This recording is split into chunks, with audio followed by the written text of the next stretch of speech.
My name is Asha. I'm a second-year undergraduate student at Columbia University. And the year I came to Columbia, the acceptance rate was 7.2%.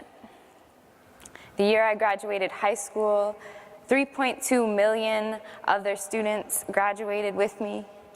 And by the fall of that next year, 66.2% of us were in colleges or universities. Now, the thing about those statistics is that they didn't really determine the likelihood of us ending up where we did. I was probably more than 66.2% likely to end up in college, and maybe even more than 7.2% likely to end up at Columbia. And so that is because I had parents who were college educated and could help me with my college application process. I had the privilege of transferring from a public school to a private school, and all of these factors came together to put me on a trajectory that landed me where I am today. On the other end of a spectrum of educational access and privilege, here in New York City, we have 99,000 young people who have to walk through metal detectors every day to get to class. They're going into schools where counselors are being replaced with police officers. And many students are being arrested straight out of school and going to places like Horizons Juvenile Detention Center in the Bronx, where I tutor students to take the New York State Regents exam in algebra. I know young people who are inspired, passionate, who want to grow up to be performers and scientists, who are better at algebra than I was when I was 15, and who, because of an unfair system, are criminalized and will spend the rest of their young adult lives incarcerated, something that will travel with them indefinitely. And so these two trajectories, where on the one hand you have me set up to come to an elite college, and on the other hand you have my 16-year-old students who are locked up before they've even finished high school. Those things come together to create a web of systemic inequality and structural violence that create incredible educational inequality and a system of mass incarceration. So when I say mass incarceration, I'm referring to the fact that in the United States we have 5% of the world's population and 25% of the world's prison population. I'm referring to the fact that the number of people in prison has increased by 800% over the course of the past 40 years. And so mass incarceration, right? Mass meaning a lot, incarceration meaning surveillance, policing, people behind bars. It's not just any people. This is a system that's particularly targeting people of color, it's targeting poor people, it's targeting gender non-conforming and queer folks, it's targeting homeless people.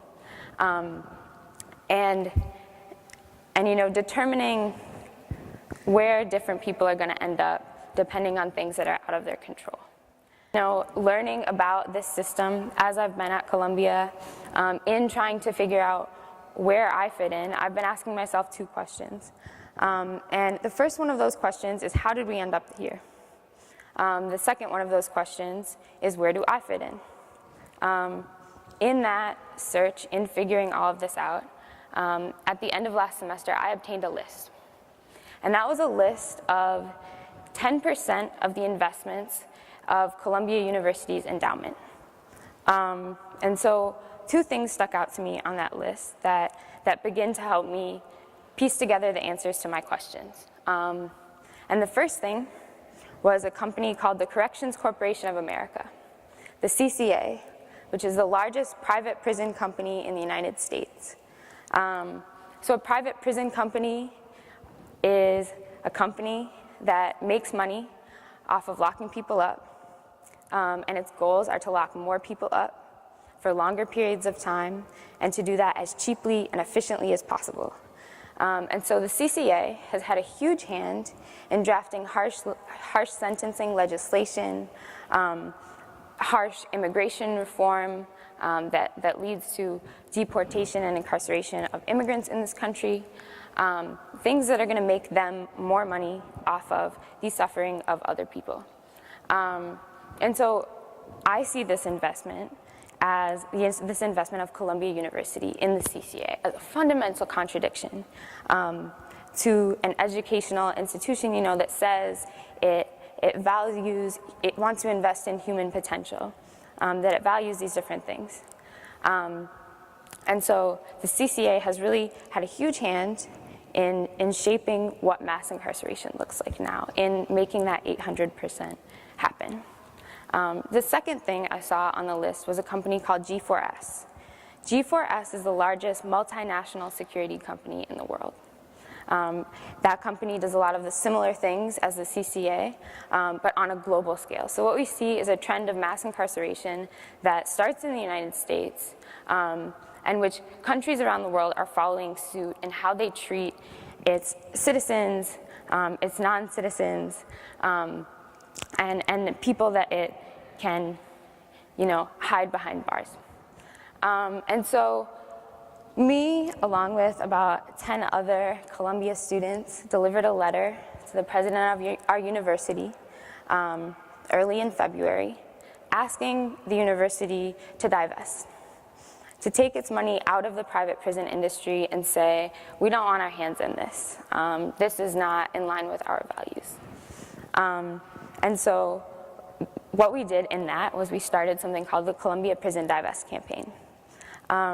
And so we're working with students on other college campuses who are doing similar things.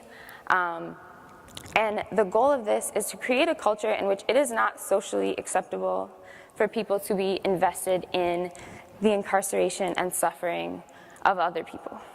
That should not be okay. And so the theme of this TED conference, right, is why commit?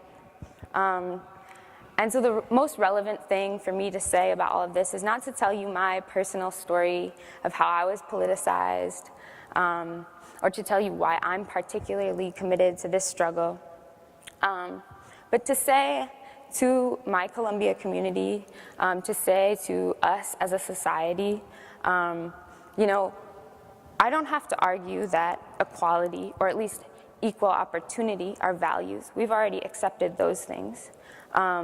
But we do see these injustices. Maybe we don't always see them, but they're there. And so it has to be a priority and a commitment that we all make to align our structures and our institutions, the universities, the companies, all these things that we're tied to align our practice with our politics. And so that commitment is not one out of benevolence or empathy, but it's a question of asking a society and an institution to be a society of its word, and to be honest about what we actually value. So I'm Asha from Columbia Prison Divest. Thank you.